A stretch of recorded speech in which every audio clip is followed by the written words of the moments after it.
श्री कृष्ण कहते हैं, कर्म करो, फल की चिंता मत करो, मगर कर्म ऐसा करो जिसका संभावित फल तुम्हारी चिंता का कारण ना बने। एक राजा था जो अपनी प्रजा का बहुत ख्याल रखता था। अपनी प्रजा के बीच जाता और उनकी समस्याओं को सुनता था। वह कोशिश करता था कि वह उनकी समस्याओं को दूर कर सके। उसकी कर्तव्य निष्ठा के चर्चे दूर दूर तक फैले हुए थे। एक बार राजा अपने राज्य में भ्रमण करने के लिए निकले हुए थे, तब उनके कुर्ते का एक बटन टूट गया। यह देख राजा ने अपने मंत्री को तुरंत बुलाया और उसे आदेश दिया कि वो गांव से एक अच्छे दर्जी को बुला लाए, जो उनके कुर्ते का बटन लगा दे। यह सुन मंत्री ने गांव में दर्जी की खोज शुरू कर दी। संयोग से उन्हें एक दर्जी भी मिल गया। गांव में उसकी एक छोटी सी दुकान थी। उस दर्जी को जल्दी ही राजा के पास लाया गया। उस दर्जी से राजा ने कहा कि क्या वो उसके कुर्ते के बटन सिल सकता है। दर्जी ने कहा कि यह तो बड़ा ही आसान काम है। दर्जी ने अपने थैले से धागा निकाला और कुर्ते का बटन लगा दिया। राजा बेहद खुश हुआ और उससे पूछा कि वो उन्हें कितने पैसे दे। इस पर दर्जी ने कहा कि इतने से काम के लिए वो पैसे नहीं ले सकता है। इस पर राजा ने कहा कि वो इसकी कीमत ज़रूर देंगे। दर्जी ने सोचा कि उसने तो बस धागा ही लगाया है, तो उसके 2 रुपये मांग लेता हूँ। फिर दर्जी ने सोचा कि कहीं राजा यह ना सोचे कि इतने से काम के 2 रुपये तो गांव वालों से कितना पैसा लेता होगा। यह सब सोच समझकर दर्जी ने कहा कि वो अपनी इच्छा से जो भी देंगे वो ले लेगा। यह सुन राजा ने अपनी हैसियत के मुताबिक उसे 2 गांव देने का फैसला किया।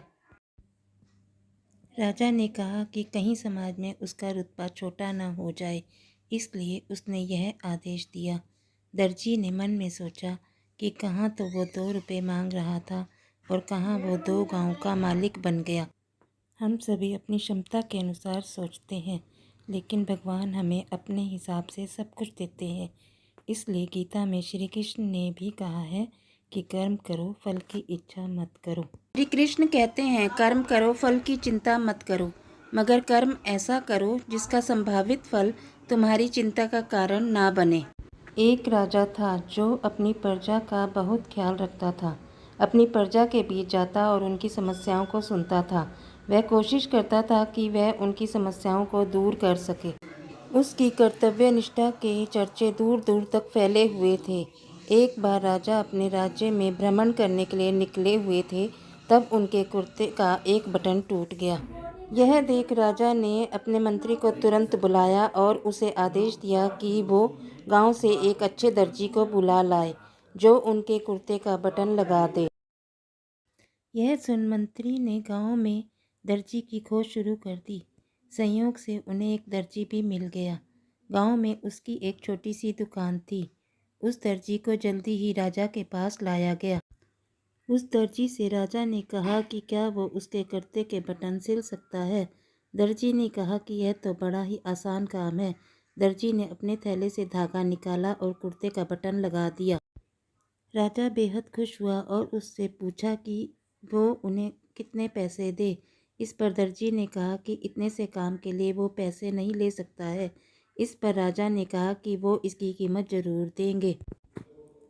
दर्जी ने सोचा कि उसने तो बस धागा ही लगाया है, तो उसके 2 रुपये मांग लेता हूँ।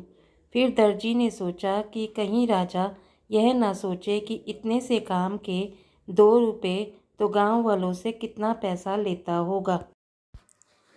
यह सब सोच समझकर दर्जी ने कहा कि वो अपनी इच्छा से जो भी देंगे वो ले लेगा। यह सुन राजा ने अपनी हैसियत के मुताबिक उसे 2 गांव देने का फैसला किया। राजा ने कहा कि कहीं समाज में उसका रुतबा छोटा न हो जाए, इसलिए उसने यह आदेश दिया। दर्जी ने मन में सोचा कि कहाँ तो वो 2 रुपये मांग रहा था और कहाँ वो 2 गांव का मालिक बन गया। हम सभी अपनी क्षमता के अनुसार सोचते हैं, लेकिन भगवान हमें अपने हिसाब से सब कुछ देते हैं। इसलिए गीता में श्री कृष्ण ने भी कहा है कि कर्म करो, फल की इच्छा मत करो।